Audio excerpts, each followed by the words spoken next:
are trapped in the body during the day.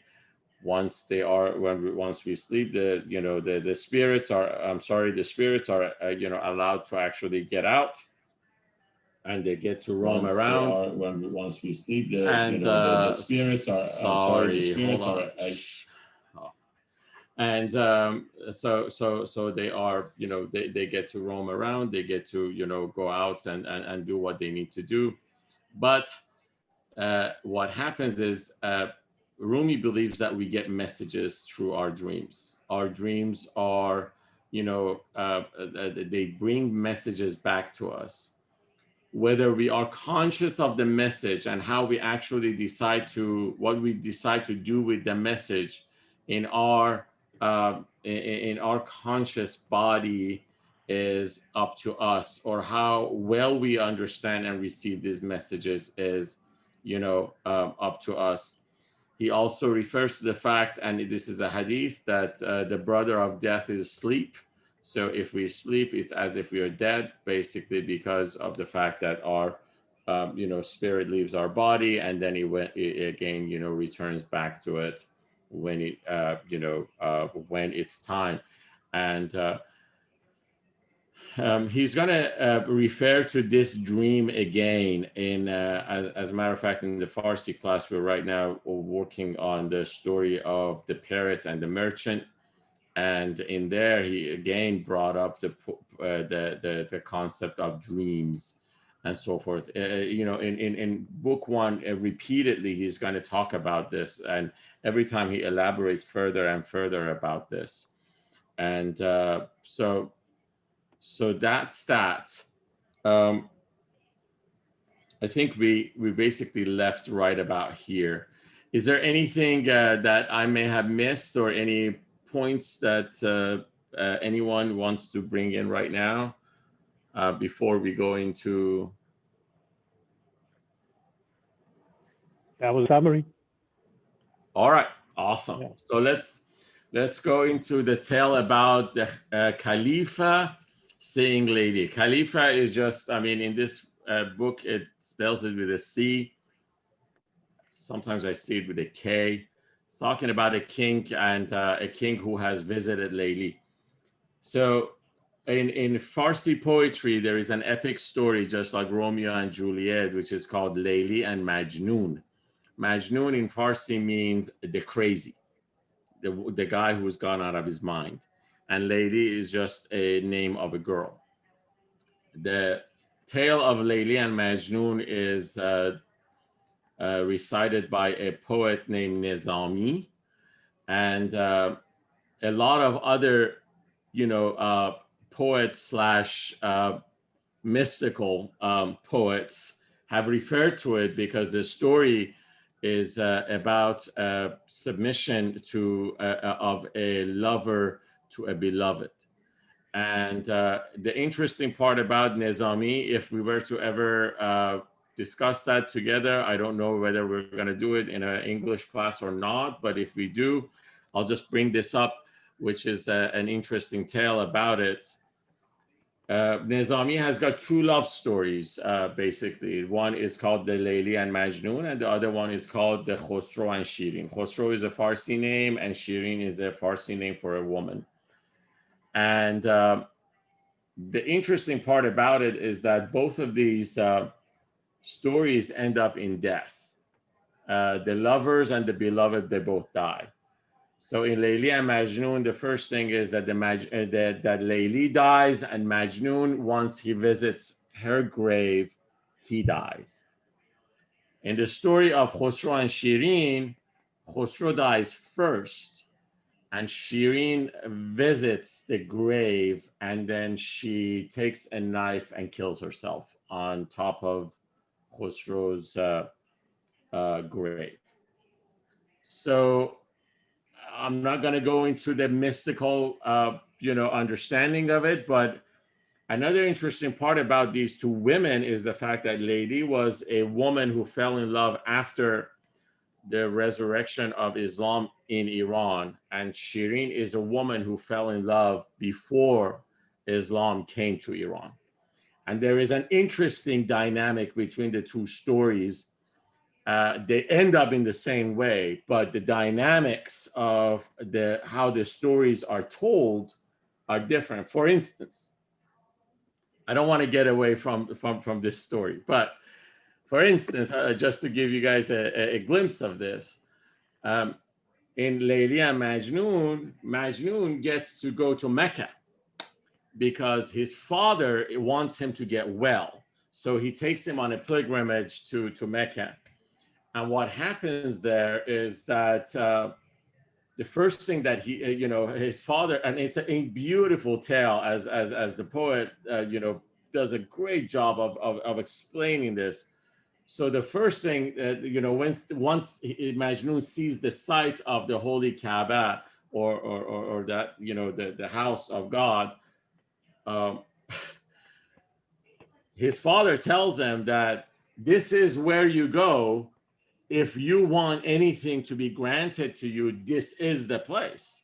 Once you get there and whatever you ask, he grants you, which is basically the same ayah from Quran, which says, you ask and God is, will provide. And that's, we have to only be able to ask in the right way. So the moment Majnun hears this, he's like, okay, great. I'm going to go ask for, and he writes this, he recites this whole tale about how he wants his love for Layli to be more and more on a daily basis, which didn't help the cause of why they actually went for that trip. So that's that side. The other side of Khosrow and Shirin, just to let you guys know, Shirin is in this case, she is the one who is in charge of the relationship. And what happens is Khosrow does some, he happens to not be a faithful husband at the very beginning. And at one point, there is another character which emerges, which, goes and tells him that if you don't want to be with Shirin, I'm the one who actually is in love with her truly. So therefore you have to, divorce her so that I can actually go be with her. And that is a wake up and awakening for Khosrow. And eventually he tries to make his way back in order to win Shirin's love, which throughout the rest of the story, what he does is he keeps on knocking on Shirin's door. And eventually, once he gets to the door and once Shirin accepts him, that's exactly when he is about to die. And by death, basically, he basically leaves his, everything that he's got. And he basically kind of becomes completely, he gets into the nothingness of a lover, and he basically dedicates everything and anything that he's got into his beloved. And of course, then, Shirin also kills herself. Anyways, having said that, sorry, a little tangent. Now let's get back into our story here.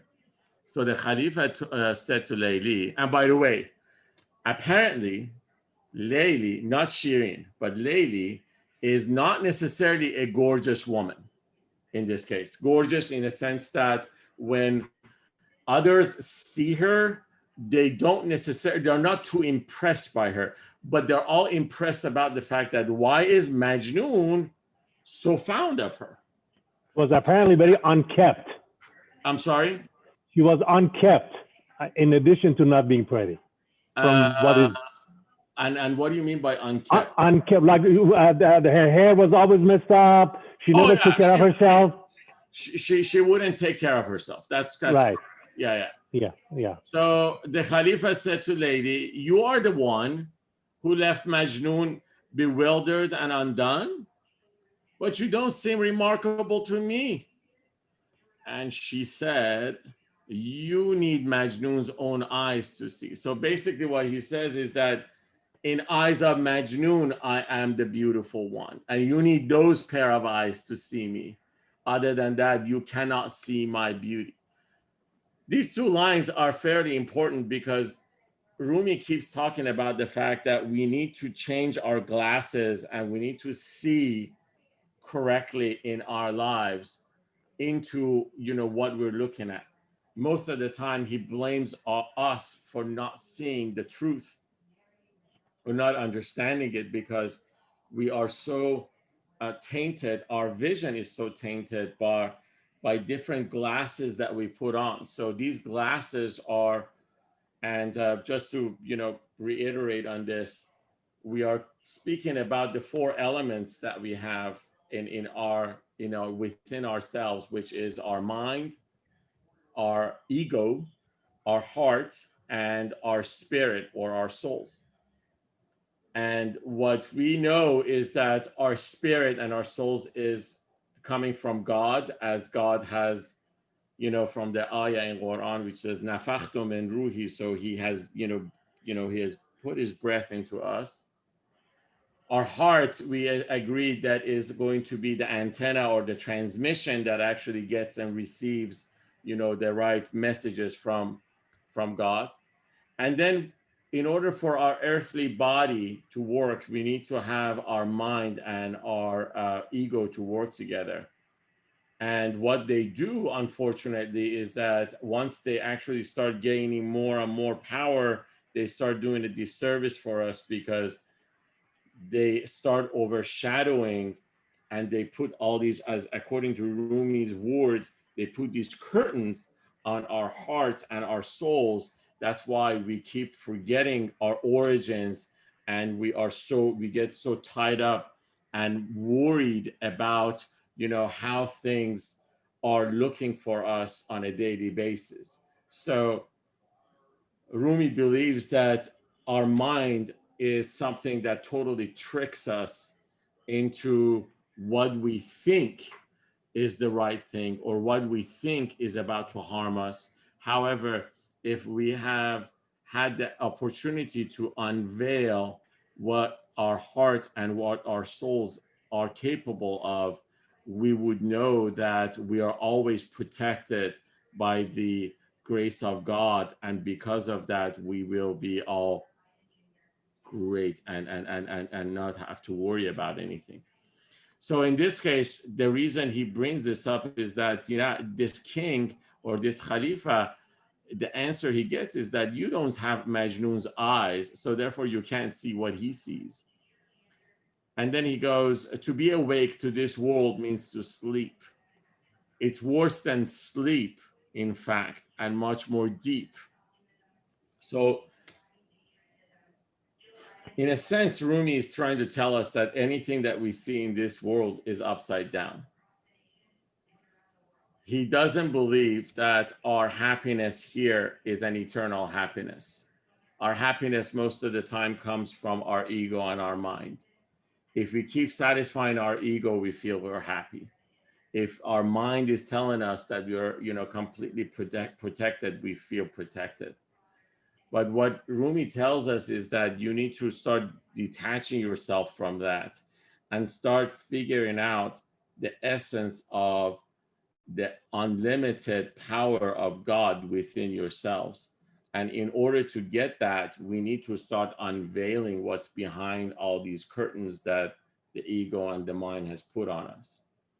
So that's why he says that what you see in your sleep is something that is without these curtains. So therefore, your dream can give you a glimpse of what's out there. Asleep to God, awake to spectacles, or in this case, it's talking about what you makes you wonder. This represents the worst of obstacles. So what happens is that what's going on in this life for us is that we are asleep towards God. So we are completely unaware of God around us. And therefore, everything that we see is something that we feel we have to overcome with such a there's so much issue, and there's so much work that we need to do towards it. Whereas if we feel that there is the presence of God at every instance and at every step of our lives, things should be much easier for us, because we could, if we could realize that we are an extension of him, therefore life should be much easier. We were kicked and punched by fantasies all day. And in this case, when he's talking about fantasies, he's talking about our thoughts. Our thoughts are fantasies. And he goes, we're kicked and punched by them all day, from fear of loss to hope of higher pay. That's very true. We're constantly thinking through it. Something happens. How is this going? How should I protect myself? Or how do I protect, my losses and so forth? We are kicked and punched by that. Our souls thus lose their grace and purity to block the path above for you and me. So in this case, he's talking about the fact that our soul is so tainted by this fear of loss and either a gain or a loss, that it just loses its full purpose. The one sleep believes in fantasies and dozes off, seduced by what he sees. So whoever is and in this case he's talking about people who are, even when he comes, and you have to understand, what he's trying to tell us is what happens in our sleep. As he's trying to bring awareness to our sleep, or the condition of our sleep, he wants us to be more mindful of it and hopefully start taking care of. So I'm sorry, I'm going to deviate a little bit here as well. You guys hear this, and I'm sure all of you have, that people say before you sleep, try to calm your mind, try to meditate, try to recite something that calms you down, try to listen to something. I mean, there's a whole application right now. It's called Calm. If you download that, what Calm has is got calm music, because it's trying to calm your mind. Why? Because what goes in our mind affects our spirit. And as we sleep, we want to make sure that this thing is somewhat turned off. And so we are trying really hard to kind of overcome this these days, because people have found a little bit of truth into what Rumi has told us, 700 years ago. So we're kicked them. So goes one. The one sleep believes in fantasies and dozes off, seduced by what he sees. A demon for Huri, he'll mistake. In lust ejaculating for its sake. So he's talking about, and this is a dream that women and men both may have, which is a somewhat, it could be in a sense a sexual dream in nature, and he's referring actually explicitly to that. And he says this is basically a demon within us that awakes itself. It just does, and it not only affects our spirit, but also it affects our body. Once he has split his semen thus in vain, he'll wake up, but his dreams shall not remain. So he's literally stating a state of a human being, in a sense that, when this condition applies to a human, they wake up, but, of course the dream is gone, but the feeling that they are experiencing remains with them. His weakness, his own body has defiled, so he'll regret that he had been beguiled, or in this case, he feels like he was deceived in a way. This is why, for instance,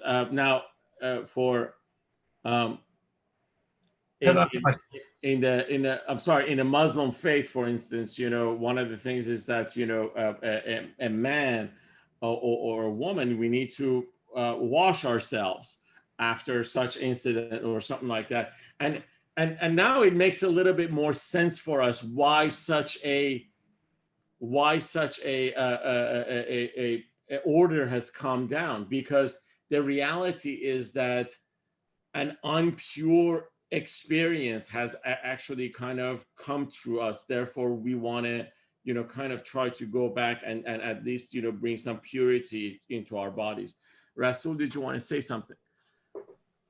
Oh, that was me. Oh, sorry, Mateen. Yeah.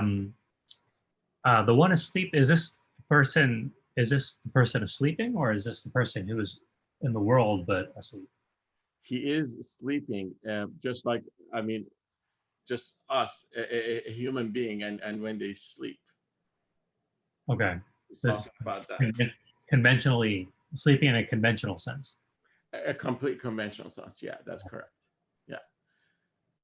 Again, it's his angle into this incident in a sense, and he sees it as an unpure experience.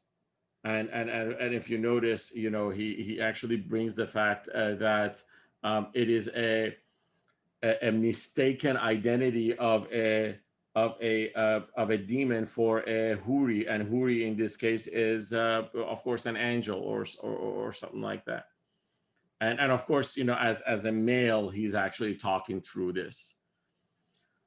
So a bird fly. So a bird. He goes on and says, a bird flies past, its shadow slides below, as if it can itself move to and fro. So he's talking about the fact that it's another example. A bird is flying and his shadow is on the ground. A foolish hunter chases this all day, thinking it's real. He seeks it as his prey, not knowing it's a shadow of a bird. About this simple fact he had not heard. Again, he's talking about somebody who, rather than seeing the actual truth into things, he's looking at a shadow, which is somewhat an image of the truth, but not the truth itself. How many of you have read the book, and I've asked in many different occasions, the book Republic from Plato, the dialogues of Plato? Okay. So I urge you guys to read the book. It's a good book. It's a little lengthy. Read it as just easily. I mean, don't get too much into it. I was fortunate to be part of a study group to read this. That's why I refer to it a lot. But there is a chapter of this book which is referenced also here and there. You may hear about it, which is like the people who live in a cave. And he's talking about the fact that there are these people who are living in a cave, and their faces are towards the wall of the cave. So therefore, whatever they see is a shadow of themselves on the walls. And none of them are willing to turn around and look at the origin of the light, which is right outside of where they are living or where they're sitting. And in this case, Rumi also repeatedly talks about this, that sometimes we're chasing shadows rather than having the right instinct to actually start looking up in this case and try to figure out where is the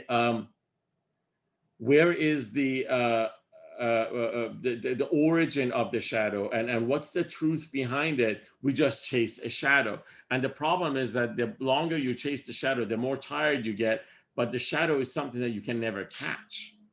So now he goes, not knowing it's a shadow of the bird, about this simple fact about this simple fact he had not heard. He shoots this shadow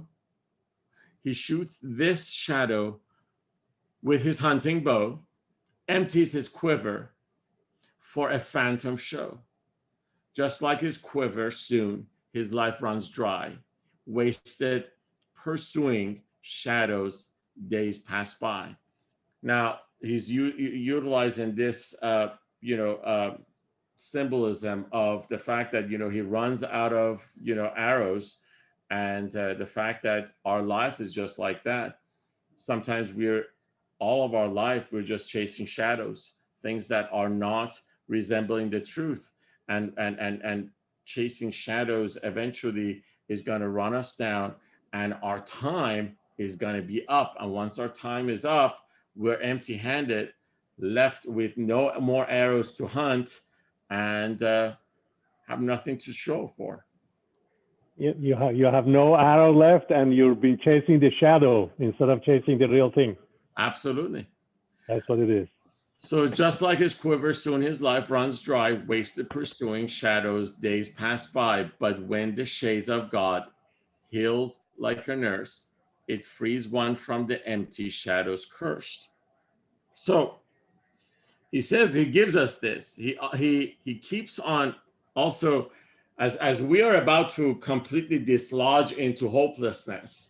Rumi always tries to also tell us that God is merciful, and God is has got His grace, and He's like, just about that, don't forget that there is a grace of God that you need to not forget about.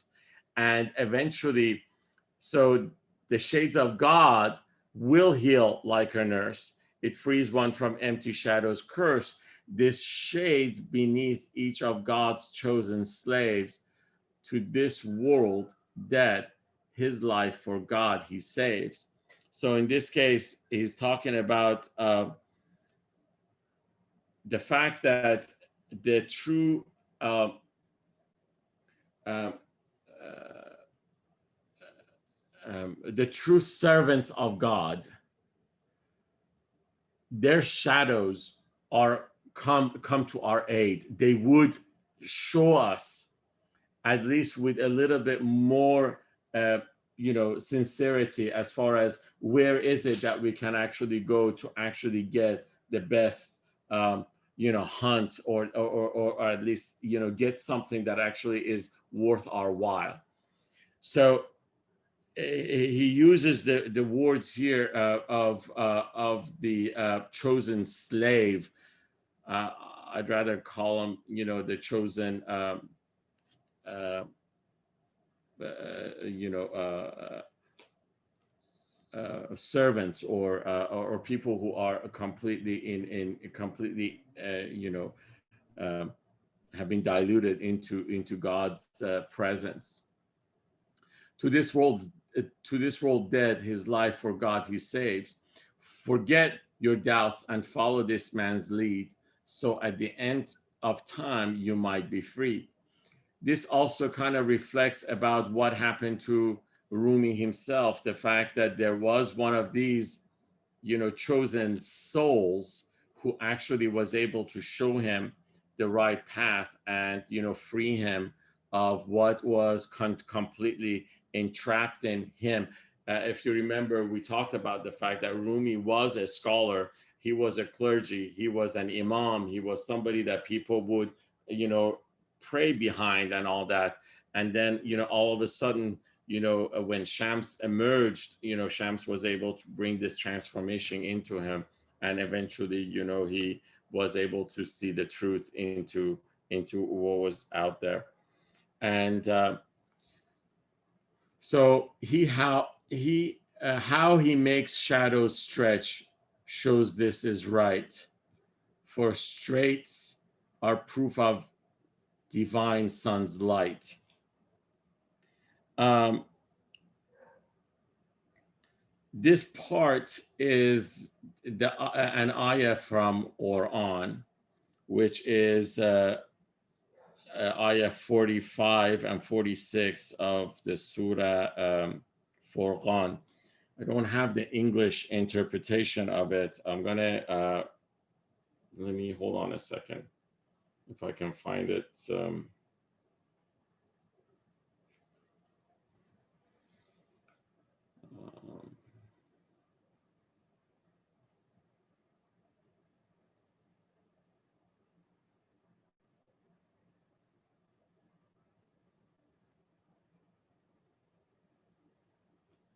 and I gotta be able to get an English translation in here, right?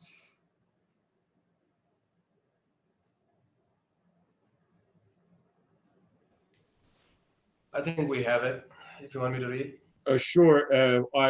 So ayah 45 and 46, please. So I got 45. It says, "Have you not considered your Lord, how he extends the shadow? And if he willed, he could have made it stationary. Then we made the sun for it an indication." Awesome. Okay, perfect. This is exactly what this is.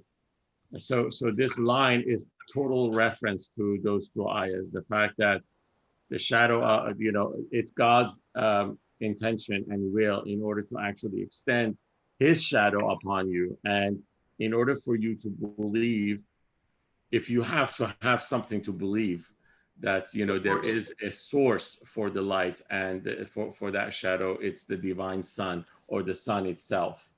So 46 says, "Then we hold it in hand for a brief grasp." So then he would actually allow us to actually be able to see it, or allow us to reach it somehow. Awesome. Thank you so much. So he says, without a saint as guide, don't enter yet. So now he's talking about those who are trying to figure out where this divine light is. And he is advising us not to enter this path without a saint or somebody who is willing to actually show us the path. And in this case, all of us are looking at Rumi for somebody who is actually showing us this path. So without a saint as guide, don't enter yet. Like Abraham, don't love the ones that set. Now, this also, since I got Sunny on, so it's Surah An'am, ayah 76, in case you can actually look at that one as well. So it's the ayah that refers to Abraham when he was thrown into fire. And the story goes that, even Gabriel comes to him and says, "Hey, I can help you from this fire." And Abraham's words were that, "I don't want help from anything that is about to disappear, or something that's not eternal." Do you have that ayah, Sunny? Yes. Okay. So it reads, "So when the night covered him with darkness, he saw a star. He said, 'This is my Lord.' But when it set, he said, 'I like not those that disappear.'" That's exactly what Abraham had said, that, because everyone believed at that time that sun was their God, and then eventually the sun sets. So it's like, if it disappears, I don't like it. I want a God that is always there. That's always there with me. So, like Abraham, don't love the ones that set. Leave shadows for the sunshine, and then seize the cloaks hem worn by King Shams Tabriz. Now, he's talking about the fact that once you see the shadow, try to find the source. Try to find who the source is. And in this case, just like me, the source that I was able to see and find was Shams Tabriz, or Shams himself. If you can't find the banquets where he's been, then ask the light of truth, Hosamuddin. So just again, referring back to, this is back when we introduced Rumi at our first session. Hisamuddin was the friend that Rumi had, which, upon the advice of Hisamuddin, Rumi wrote Masnavi. And these are friends that he had in his life, which it's like one of those things that he would swear by them. And the reason is that he saw them as complete souls and complete human beings. And he that's why he loved them so much. So, so as he says these two lines, here's another thing that then he gets into, which is jealousy. But if sheer envy grabs your throat, beware, the devil's the most envious one out there. Rumi hates jealousy, just as a blanket statement among anything else that we may have. So we could have anger, we could have, rage, we could have all these things. Rumi doesn't like those either, but somehow he hates jealousy. And the reason he hates it is because his time with Shams was limited because so many people around him were jealous of the connection and the relationship that these two guys had. And that led into Shams's departure and eventual disappearance of, from Rumi's life. So when it gets down to jealousy and envy, he just does not hold back at all, and he believes that it is, as you see, it's one of devil's most envious characteristics. And the devil, just to and I think we talked about this already, ego is the source of our devil once we allow our ego to rule our life. Rumi refers to our ego as the satanic source, in a sense that it is our ego. Once it's trying to satisfy itself, it resources into devilish characteristics, and those characteristics bring all the harm and the bad stuff towards us. So through jealousy, he's shown contempt for man. He'll try to end our joy if he still can. And in this case, he's saying that because of jealousy, it's he's talking about devil, or our devilish ego. Is like he's shown contempt for men, that the fact that he's willing to grasp anything good from us, and he'll try to end our joy if he still can. This goes back also to the reference to the fact that when Satan or Iblis did not bow down and to Adam, that's when he told, basically he asked God, and we're going to reference those ayahs as well. It's in Surah Baqarah. And the fact that he asked God that, you give me time until end of time, and I will try to, deceive these people so that they would be away from you. And Rumi believes that this is the devil within us, which in every instance try to make us distant from our origin or our source, which is our elevated souls. No harder roads on this itinerary. So no harder roads on this itinerary. You're blessed if from this jealousy you're free. So if you are, free from this jealousy, consider yourself blessed. The body serves as home for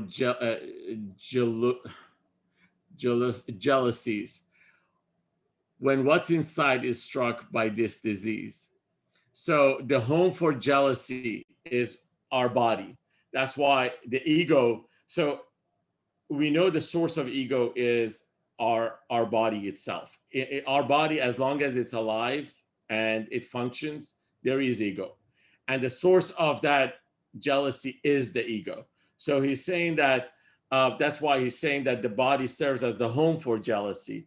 And it is, I think it's very true in our lives. I mean, as long as we can sense and we can feel and we can see and we can consume and we get to have and all that stuff, that basically brings all these bad effects on our souls, which jealousy is one of them. Although it's home to jealousies, be sure that God has made the body to be pure.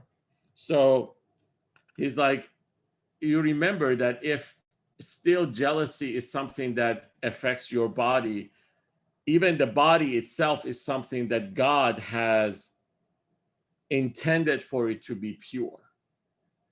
And he's using the example of something that has been completely, clean when we're born, and it gets tainted as our ego's characteristics start, kind of coming to it.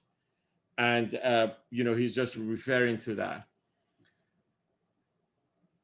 For sanctify my house confirms its right. So this is the ayah 125 from the Surah Baqarah, which talking about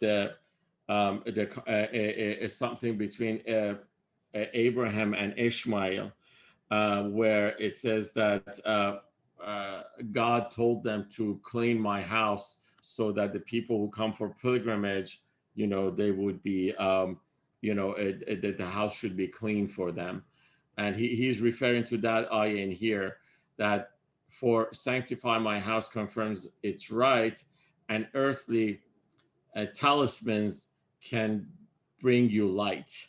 And in this case, that he's talking about the people who are able to bring those, wondrous actions to you. They're the ones who actually can also bring light and those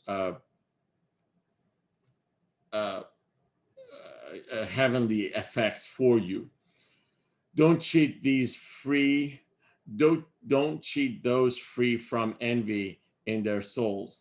Your heart will blacken like the darkest coals. So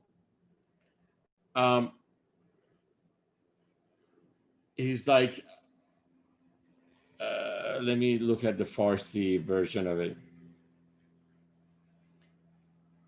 If somebody does not have jealousy within them, so whoever is cleansed from jealousy, when you try to cheat them, okay, what happens is that your heart will blacken. It's something that reflects back on yourself. You can't.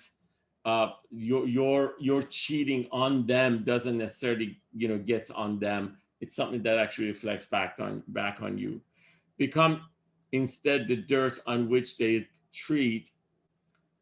Bury like us your mean and envious head.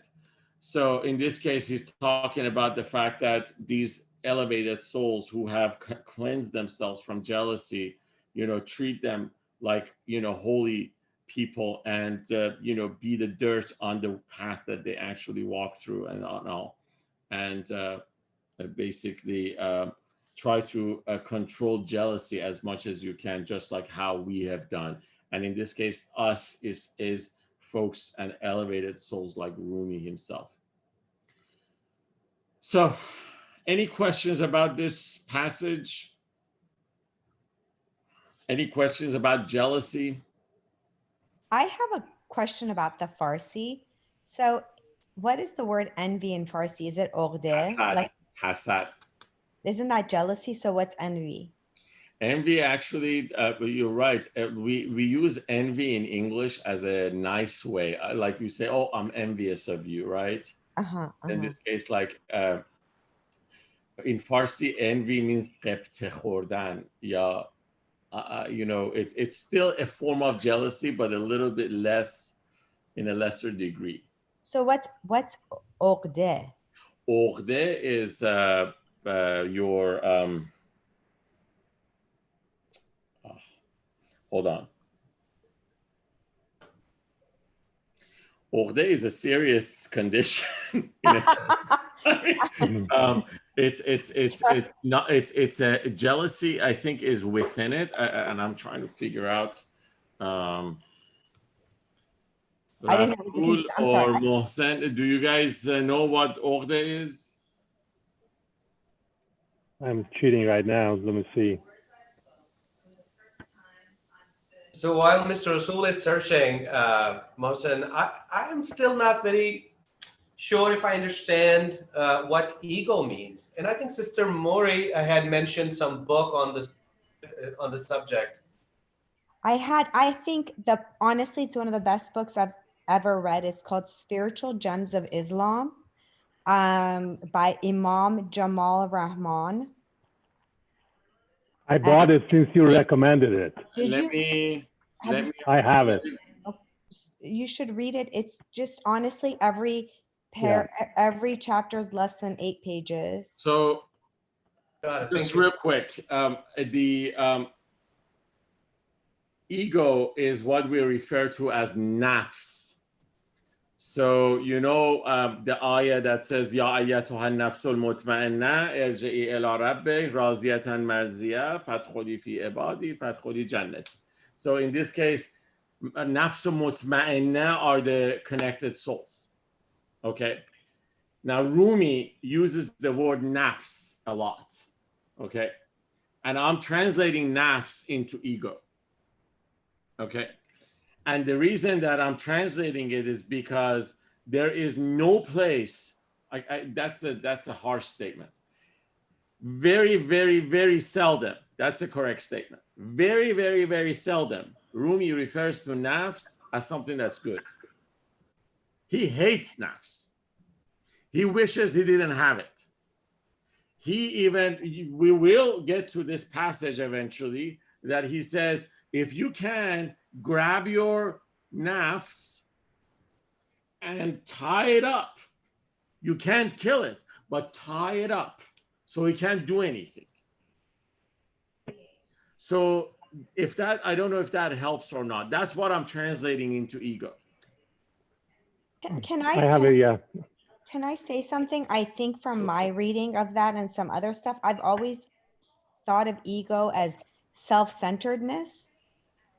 It is part of the ego. Part of it, right? It's when all you see is yourself and your benefit. It's ego is the epitome of selfishness, where and the very individualistic, what's best for myself, and that. I mean, I'm sure it's part of it. It's Rumi is a scholar who knows much more than I do. Obviously, was a scholar, but I feel like that is a big part of it. Is that selfishness, that self-centeredness that doesn't let you see beyond yourself, doesn't let you see that you're basically nothing and God is everything and we're all part of the same community and we're all the same and we're all, and I feel bad. I don't want to say this the wrong way, but we're all one with God. Am I okay? Sorry. There's my the pages I emailed you, Mohsen. Yes. So I just wanted to refer to that the first, in this book, and it's by all means, I told you at that time that it's very much true that Rumi refers to this in a sense that, nafs lavama, at the very beginning, it is nafs allame. I have a paragraph I can read for you And that nafs will explain it. mutma'inna. John? I have a short paragraph from this book that she said I can read about the three stages of ego. Sure. So this is the three stages of ego that you just mentioned. To usher in our inner light, we are asked to transform the three stages of the ego, called nafs in Quran. In the first stage, nafs ammare, or the headstrong ego. We are manipulated by an ego that is commanding master and sometimes inclines us towards wrongdoing. And then there's a reference to a specific verse in Quran that justifies that. In this stage, the ego wants to dominate and feel superior and may even violate ethical standards to maintain its superiority. Right. By the way, Rasul, we have this on the screen. I have it on there you go. I'm reading that. That's exactly what I'm reading. Yeah. Okay. There you go. So y'all can see it yourself. Yeah. Yeah. Again, thank you for the reference. It's so. This is in so many ways. This is the right references when it comes down to ego. And again, because the word itself is nafs, I'm not really disputing that.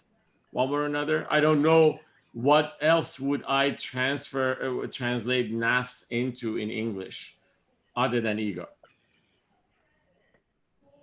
I guess And I'll have to read the book. I'm sorry. I'll read the book and report back. Okay, but it shouldn't be anything different. Again, I know that in English, ego is a much more complicated um, entity. Let's put it this way, because we keep talking about the fact that um, of course, Jung is the guy who has, and by the way, I would welcome this. We could even, read a passage from Jung if you want, and even discuss that at some point once we hear more about what, Rumi talks about when he's referring to nafs. But even when it comes down to nafs itself, let me just use nafs as the word. So even if we look at nafs itself, jealousy comes from it. Rage, our wanting more, our urges, our urges to gather more, our urges to dominate more, and all that. It's all coming from our nafs. And Rumi doesn't like him, and he says that these are the stuff that we need to actually bring them under control. I think I explained this at some point. I'm going to repeat this as well. So we are coming from the divine source. We are coming from the breath of God. And the characteristics that have come with us are stuff that we see as, sometimes when you were referring to names that God is referred to by, like for instance, Rahman, Rahim, kindness, light, Nur, all these things. These are God's names. Even the word Jabbar, which we're going to get to as far as what that really means, is a God's name, and we all come from that. And by the way, Jabbar is not a bad word. As a matter of fact, it's something that Rumi wants us to become, or become part of God's Jabbariyat, and we'll go over that at some point. But those are the characteristics that have been and will always be, and from the beginning of time until the end of time, it's always been there. So kindness, love, light, affection, all these things are godlike,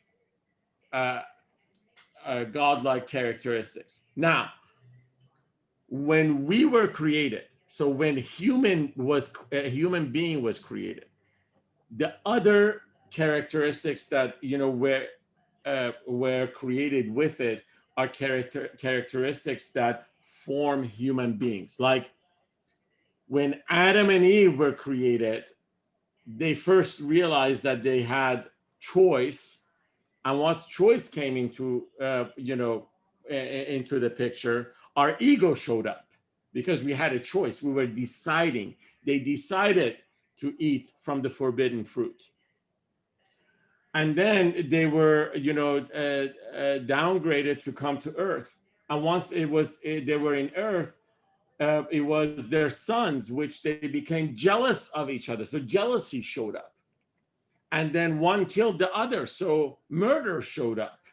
These things were never part of the original godlike characteristics. They were things that they showed up once the creation of Adam and Eve was completed and choice was given, which part of that is when ego was given to us. Does that make sense? Yes, it does make sense. It sounds like ego is basically, or it manifests at least in ailments of the soul. Yes. Right. So it's basically. I mean, unless you're alive, you can never have an ego. A dead guy does not have an ego. Right. So the ability to look beyond oneself and putting yourself in other people's shoes is a way to avoid those spiritual ailments or ailments of the spirit. So now you're talking about characteristics of compassion, characteristics of, am I correct? Not well. I When see. you're actually putting yourself in somebody else's shoe. Because even compassion, if you really go like, really deep, even compassion can be an expression of ego. Like, who am I to put myself in a, position where I can be compassionate? Don't get me wrong. Yeah, compassion serves the ego, but the origin of compassion is not coming from the ego. It comes from the heart. Ego could actually use it for its own purpose. Right. We would get manipulated by ego. Precisely. Ego is a very manipulative force. We will read this, and I keep referring to you guys that we will get to this. We will get to this, and again, patience. But at some point, Rumi tells us that if your ego tells you to pray, don't do it. And there are times that our ego is the one who's telling us to pray, not our heart. So this is what self-awareness and our this is why we're through this book and through these discussions, what we're really doing is we are finding more about ourselves. Because unless we find more about ourselves, we can't find out more about God. If we understand who we are, that's when we can actually connect to our source. So this is why it is so complex, and Rumi keeps telling us that be aware of this thing, that it can manipulate everything, anything and everything that you. Again, I promise you, you will read this. That is like, if you are told to fast by your ego, don't do it. If your ego tells you to pray, don't do it. And I can guarantee you that at least I have had that experience. I have had that experience myself, that my ego was the one who told me to pray, not my heart. I mean, at least I reference myself most of the time for all of these things because, I mean, I told you guys that I have a lot of flaws. It is true. It is a true statement. So we are finding more about ourselves and finding more, and this is why, and by the way, this is why he wants us to get rid of our mind and our ego, because our mind and our ego puts us exactly where we are or where we've been all of our lives. That, hey, is this serving me? If it's not serving me, boom, put it aside. Don't get into it. Don't put me in any sort of danger. Don't get me into any sort of weird questions. I don't want to talk about it. Wilson, that's why I was trying to see if maybe a simpler way to understand. I'm not contradicting you. I'm just kind of going back to that. Is I think the easiest way to understand ego is that self-centeredness, is that selfishness, is like you think you are the most important thing, and that and that's when you have ego, you don't see God or where the place God should have in your life. Do you know what I mean? And like you said, when you go to a mosque or a place of prayer, wherever, synagogue, church, to go to say you went, as opposed to you're going with the intention of having spiritual connectedness. You know what I'm saying?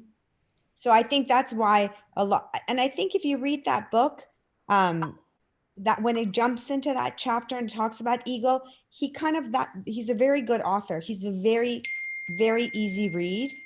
So it kind of flows in, and all of a sudden taking that page out of context is not as easy. But when you read, it kind of all makes sense because he kind of leads you up to it. But I think, I don't know what else ego involves most. And I think you're right, that it's your ego. It's that self-centeredness, selfishness that has you get angry at certain things that you shouldn't, that has you mostly be a jealous and envious person, Right. And again, these jealousy and these are some of the most apparent characteristics of our ego. Mm-hmm. Our ego, Rumi refers to it as it is, thousand folds.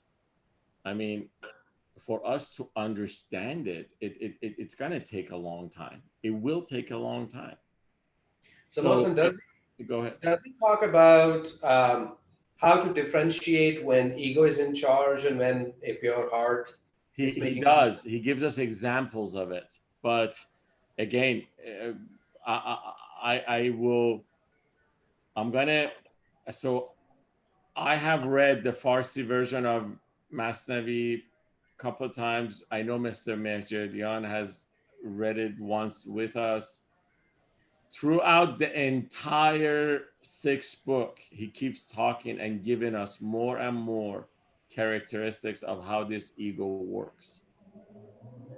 So let me tell you another thing. He brings, I'll just reference a story that, he talks about it in book 5, which is about somebody who repents. And we repent sometimes, and we then go back and commit that that sin again, and then we repent and we go back and do that sin again. And he talks about that what happens, why is it that we get to repent, but then why is it that we go back? So he gives us an entire story about it, until this person who decides to repent, he gets into a situation whereas he cannot get out of it, and he then repents and he decides that he's never going to go back to that situation that he was in. And then he starts giving us examples of a rope. He uses the symbolism of a rope, and he's like, sometimes people use the rope, and in this case he's referring to the Quran.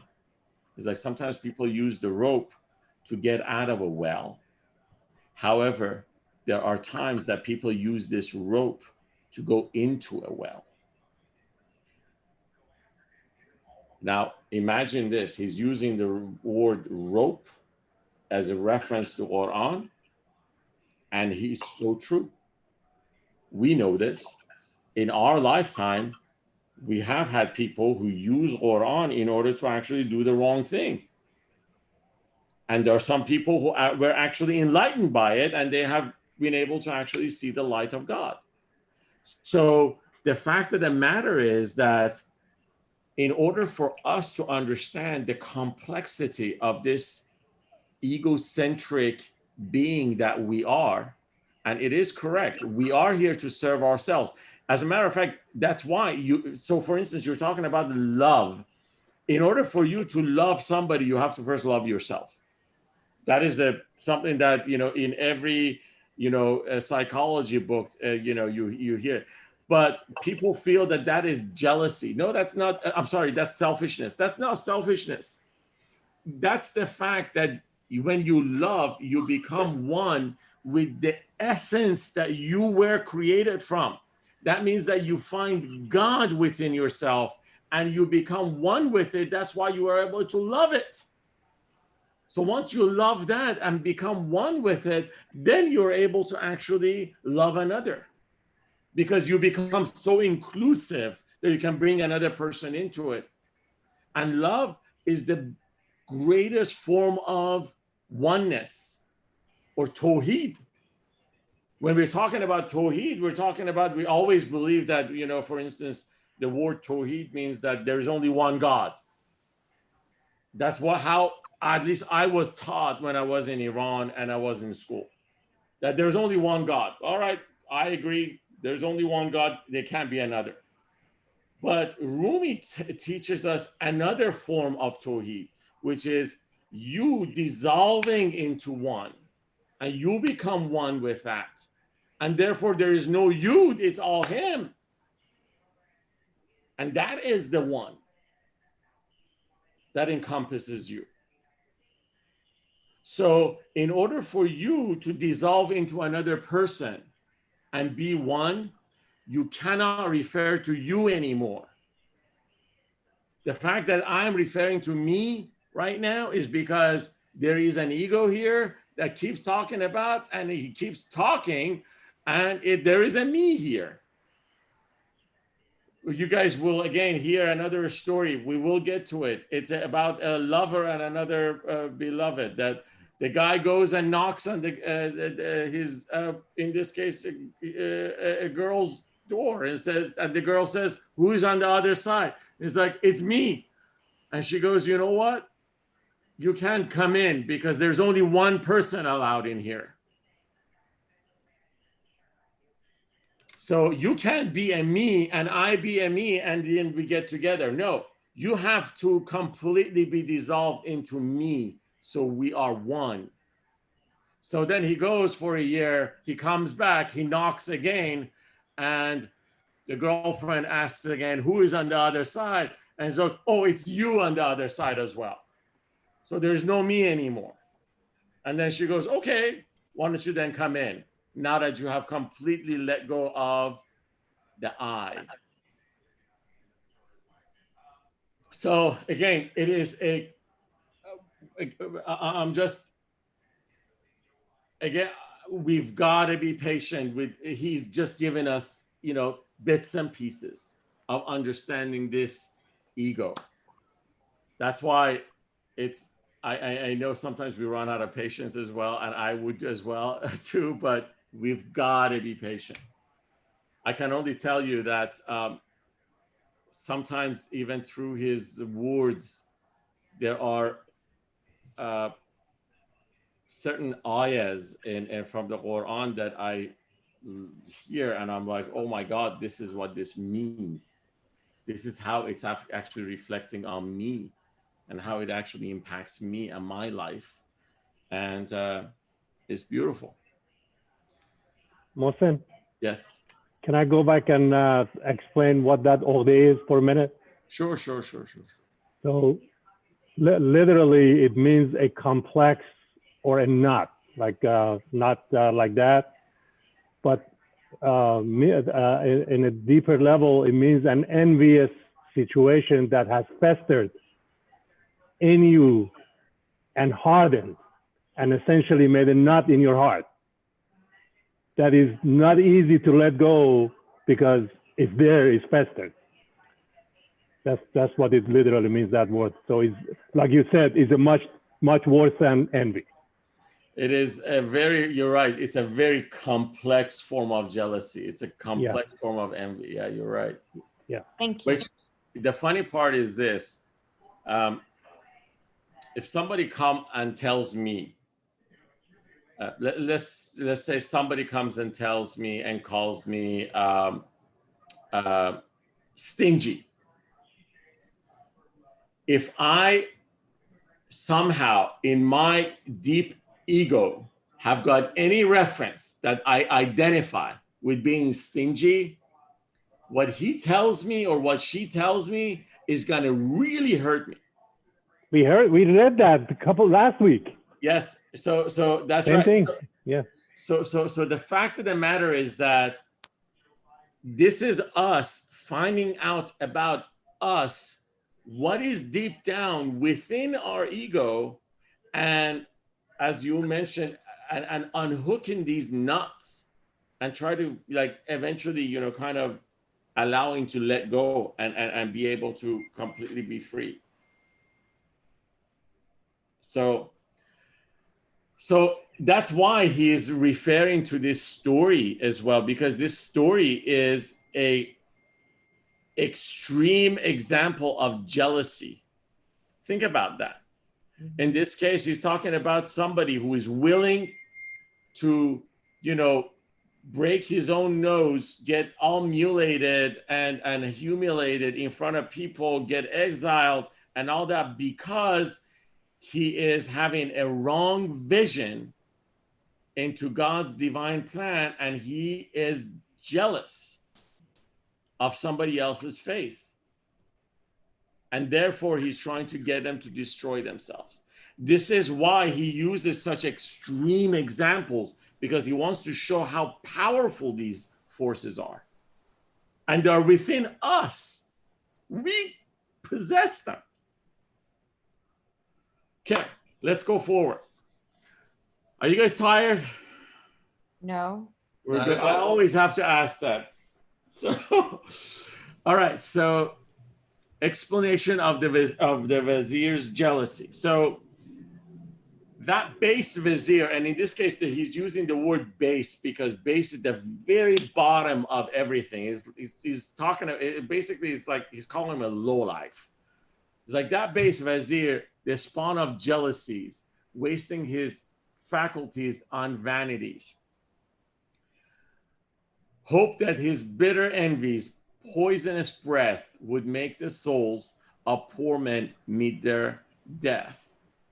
If out of envy men turn up their nose, they lose their nose for striking such a pose.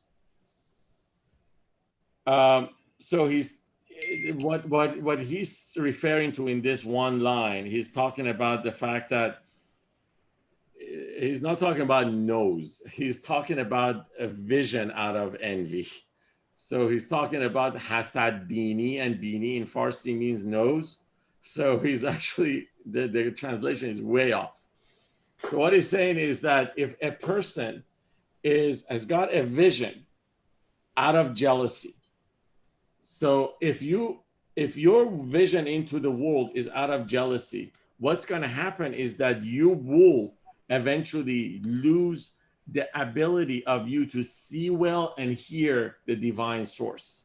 So you use, to smell the divine smell and hear the divine melody. This is the case that you have an eye you can see and you have ears you can hear. Thank you very much. Yeah. So each person's nose is there to breathe in scent, and one can send you to the firmament. Now, in this case, he's talking about a nose is there for us to hear scents, and also we are able to, if we can smell well, and in this case, smell, he's not talking about a smell of a rose or anything like that. He's talking about the smell of, sometimes we say like something smells fishy. Is literally, referring to that sometimes some stuff smells fishy. And if you feel that something smells fishy, that means that your heart is smelling stuff, not your nose. Like your intuition, gut instinct. Awesome. Very nice. So he's talking about that in here.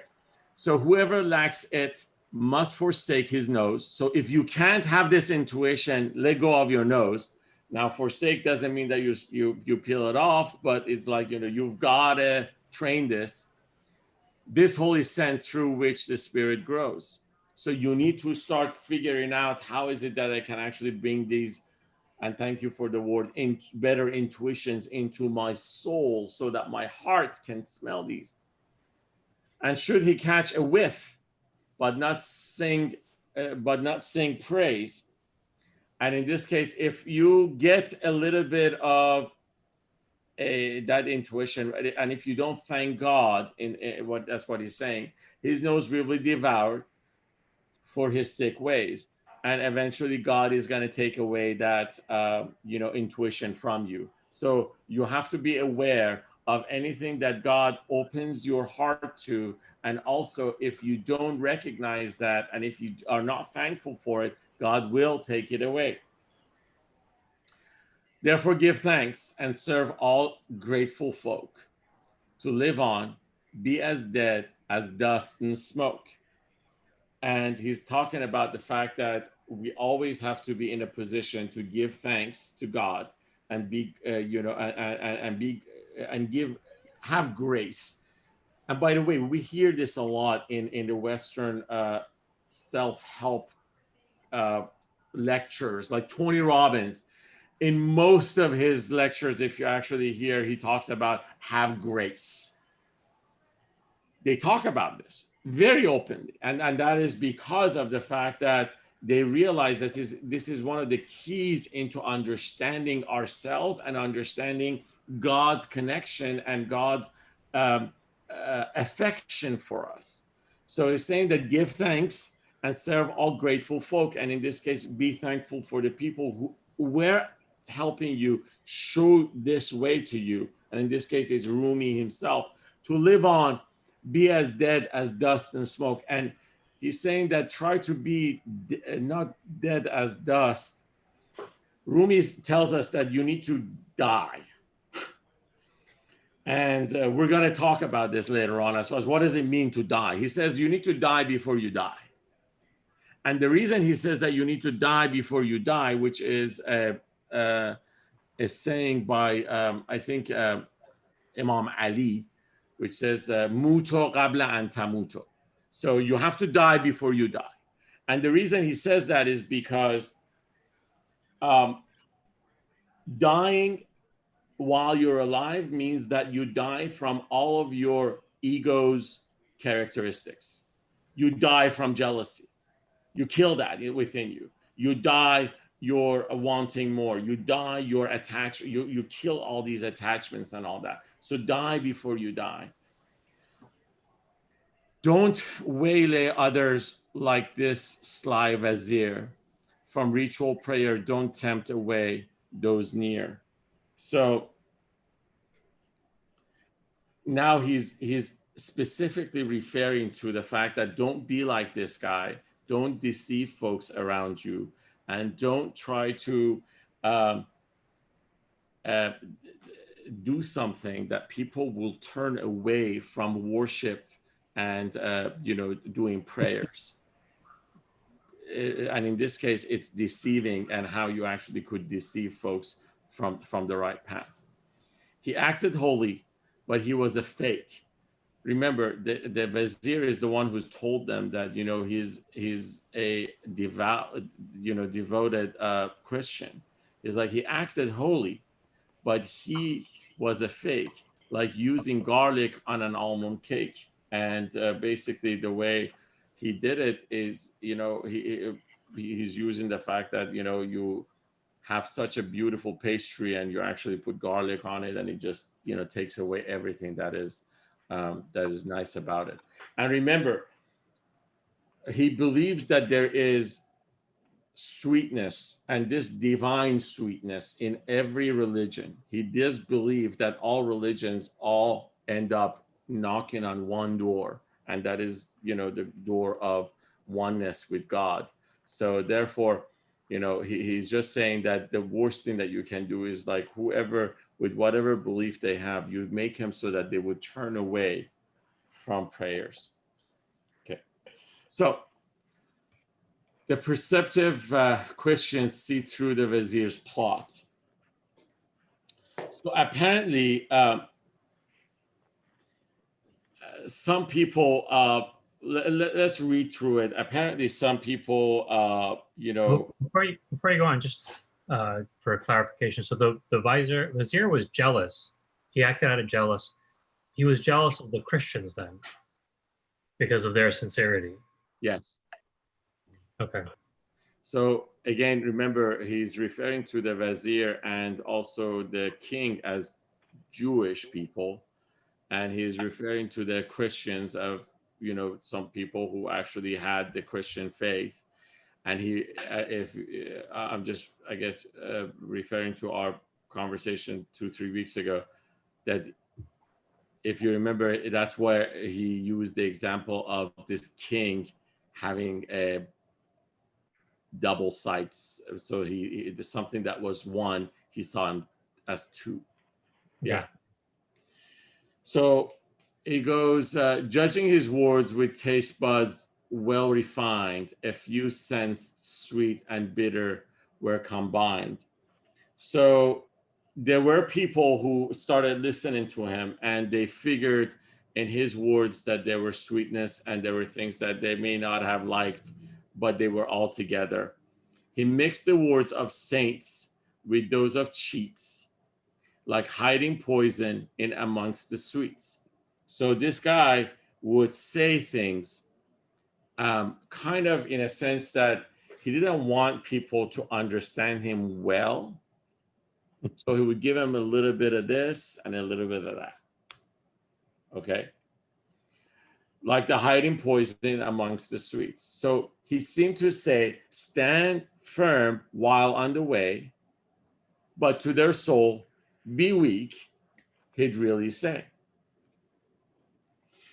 So it's like he tried to tell him that, yeah, you've got to go and search the truth. But in reality, the way he was telling him, he would actually make him not go for finding the truth. And if I were to use an example on this, it's when I have heard clergies sometimes would come back and say, you know, I have heard them again. Don't. I'm not saying that everyone is like this and all that, but I have heard people would come back and say, you cannot truly understand what the Quran says. I have to tell you what it is. It's my interpretation which you need in order to actually show. So partly then they would say Quran is the way for you to actually find, you know, your divine melody or find, you know, righteousness and all that. Now, people would come back and say, oh, so Quran is a holy book. I have to be clean and you know, have wudu in order to actually touch it. However, apparently I can't necessarily read it and understand it, so I have to listen to someone else. This is where, you know, you kind of put people in a kind of a limbo land. You tell them, you have to tell them stories. You have to tell them, you feed them information so that they start finding, because every single one of us have to find the truth for ourselves. We have to be allowed to find the truth within ourselves. And unfortunately, sometimes this is not how things are told. So although the silver surface shines like new, it makes your hand turn black, your jacket too. So he's like kind of referring to the way this guy would talk is like a silver that is like very shiny and so forth. But at the same time, if you put it in your pocket or you know, rub it on your jacket, it actually does, you know, put a black residue on it or something like that.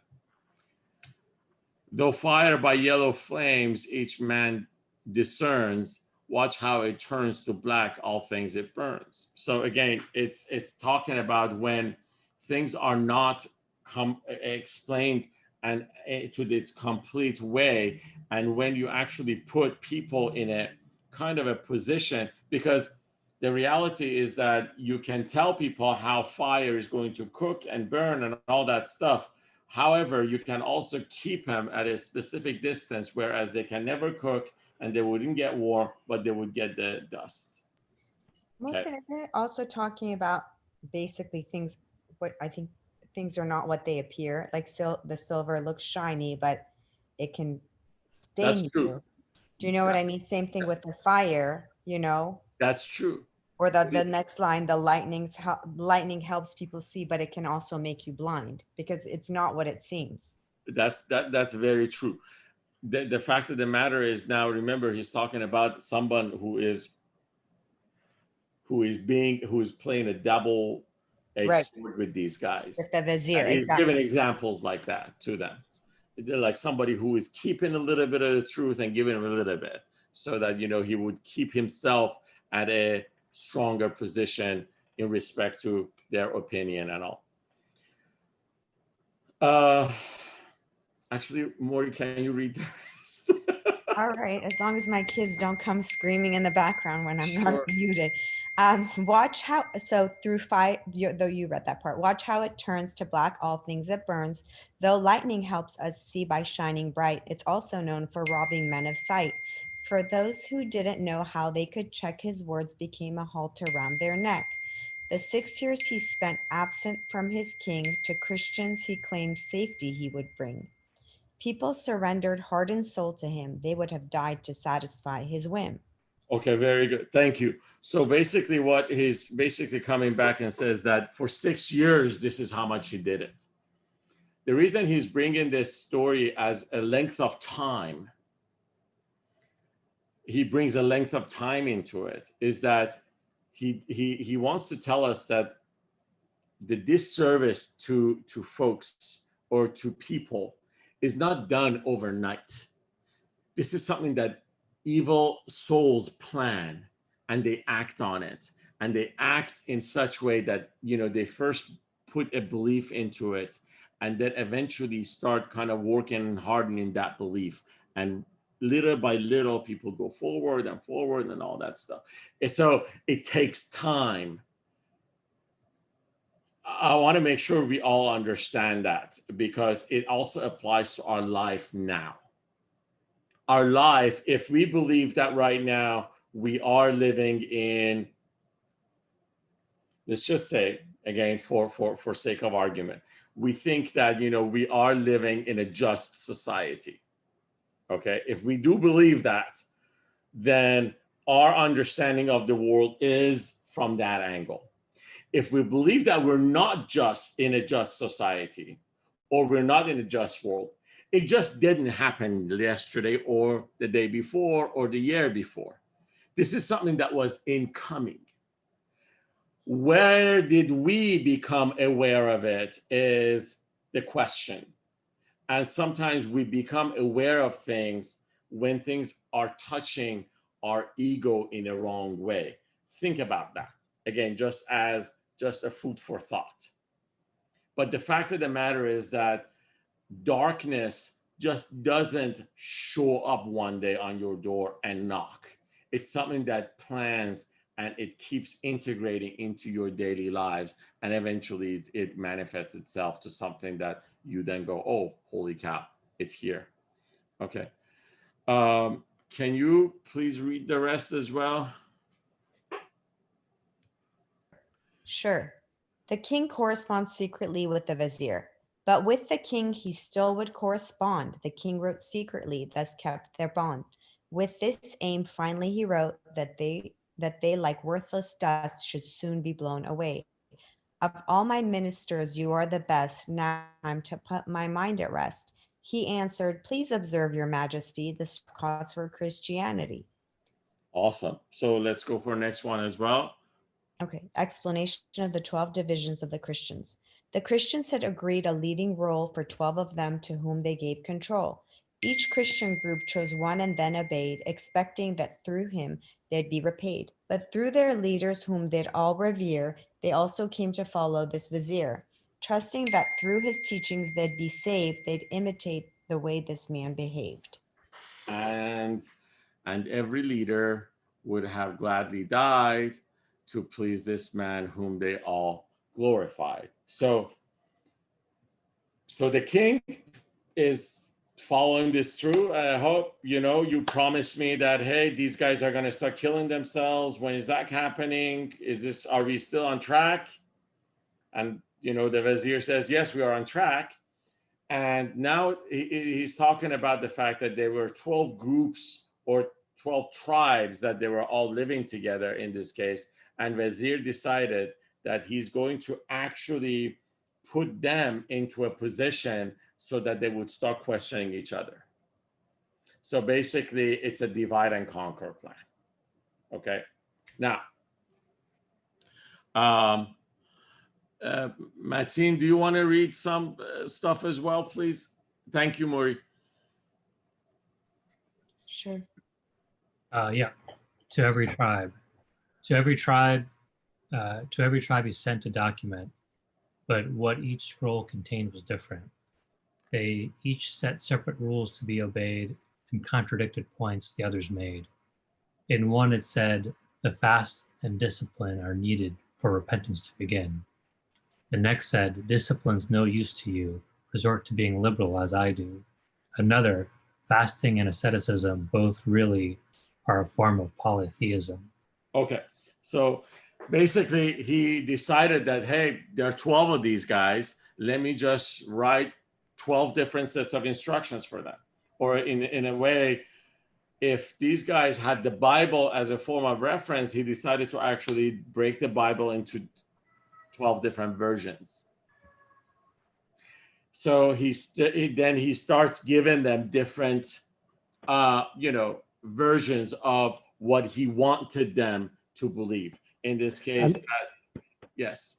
these were contradictory directions he gave each one. They were not all in sync.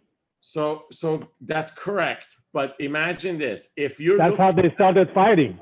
yes, the fact of the matter is, though, if you look at all of these in one context of a book, so in let's just utilize Islam as reference here. So in Islam, we are supposed to kind of be we need to fast, and we need to discipline our ego, and we also need to believe that we should also be able to give away money and all that, right? I mean, all of these things are words of our prophet, that yes, we need to fast, we need to discipline ourselves, we also need to give and help the poor and all that. However, when you actually separate them, then they're contradicting each other. This is what he did. He separated everything, and he said, this is the way, and this is the way, and this is the way, in different passages. The other part, he says that the third one, which I think I interrupted,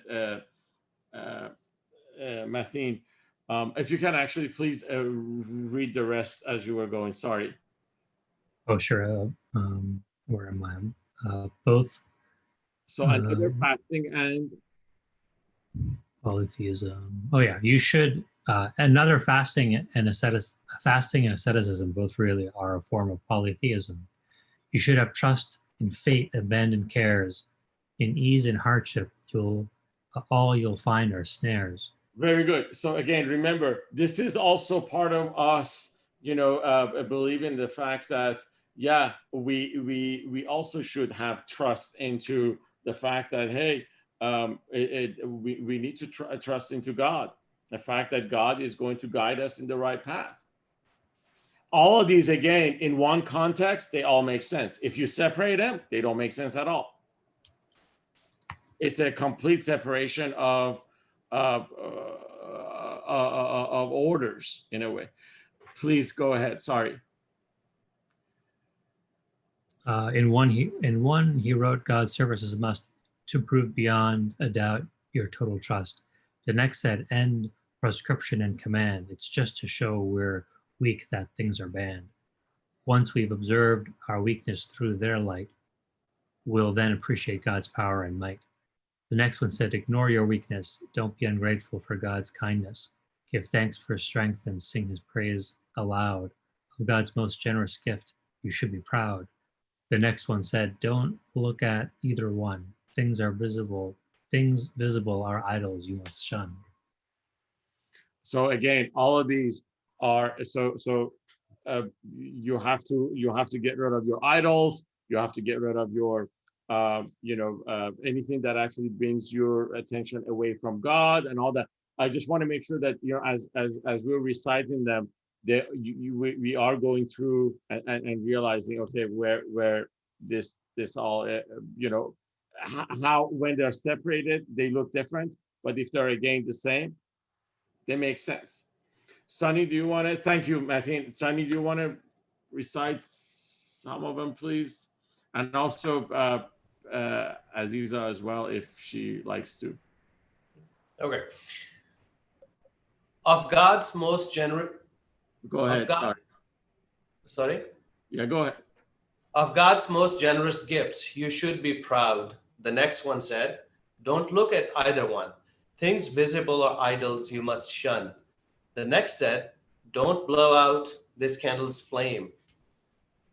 Vision of union shines bright just the same. Your mental vision mustn't be wiped out. At midnight, no one blows the candle out. Next one. Yeah, the next one said, just blow it out, don't grieve. And in return, great visions you'll receive. extinguish it to make your soul expand. Layli will ask Majnun then for his hand. Okay, very good. Go Ren- ahead. Go ahead. Okay. Renounce the world now on your own accord, and it will seek you out to be its Lord. The next one said, what God has brought to view, he's made look good, especially for you. It's for your sake, accept it happily. Don't choose to wallow in your misery. The next one said, abandon what you own, since what the self desires you can't condone. Each path seems easily followed to the goal, so each one loves his sect more than his soul. But if the path were open to each creed, then Jews and Magians or Mhm. Magians, I guess, also could succeed. Right. The next said, this is all I know for sure. The soul's food is what makes your heart endure. Our sensual tastings transient like blown sand, and nothing ever grows from barren land. Its produce is regret for farming it. Its sale results in a huge deficit. It Awesome. gives. So Mhm. sorry. Just to that word, Magians. I think it's the whoever. So it's either a Jew or somebody who is not a believer in a way. I think that's what Magian is. Um, and then he's now talking about that the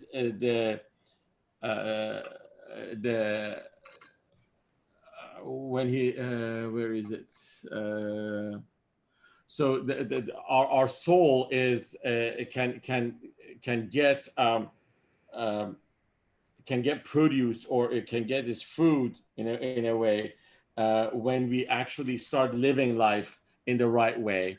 And if we don't do it, and if we don't necessarily follow our heart, what we get is our regrets and anything that actually brings something that we feel like we have had a loss. Now, remember, again, I just wanted to, I mean, and I'm glad that we actually were able to pass through these. All of these things, if you look at every single one of them, they're all just orders and discussions on what it actually makes for one person in order to start seeking the truth in just different ways. However, if we separate them, and I keep talking about the fact that once we separate them, then there is division. And then there is things that are not necessarily, pointing in the right direction for us. So it's produced is regret for farming it. Its sale results in huge deficit. It gives no beneficial fruit at all. So as deficient, it is known to all. So what is he talking about in here? The fact that when we don't, farm the right, right food for our soul, and in the story that we're going to read with respect to the parrot and the merchant, he talks about the halal food. Okay. Now, halal food for most of us is something that has been, slaughtered in a halal way. That's what we are taught. Um, and it's just not us. In other religions, it's the same way. However, Rumi Kosher. looks at, I'm sorry, kosher, exactly. But Yeah. Rumi looks at halal in a completely different way. To him, halal is, how did you obtain this food? Did you have to put your foot on somebody else's neck in order to earn your paycheck? Did you have to put your foot on somebody's shoulder so that you would be recognized? Is that how you obtain this halal food, even if it's halal? Because then he's talking about the fact that food, actually the literal food itself, carries energy. So the bites of halal food and bites of haram food are important. So I don't know, you guys, I'm sure all of you have experienced this. There are times that you go somewhere and you're like, I don't want to have anything here. Although everything is so nice and rosy and everything, you're like, I just don't want to have it. And you can't explain it. You feel full. Things look really good. And in those instances, I urge you guys to go back and refer to your own heart and your own soul and figure out exactly where was it that your heart and soul started guiding you. Because they start guiding you. They tell you that, hey, this is something that you probably should not be consuming. Okay. All right. Thank you, Aziza. Rasul, do you want to read some stuff as well, please? Yes, with pleasure. Thank you. Let's see. Where did we last leave? Right here, I highlighted. I'm going to read from my book. Is easier for me. Go ahead and read it from your book. So it's Yeah, line number I got it. 409. Yeah. Okay. I got it.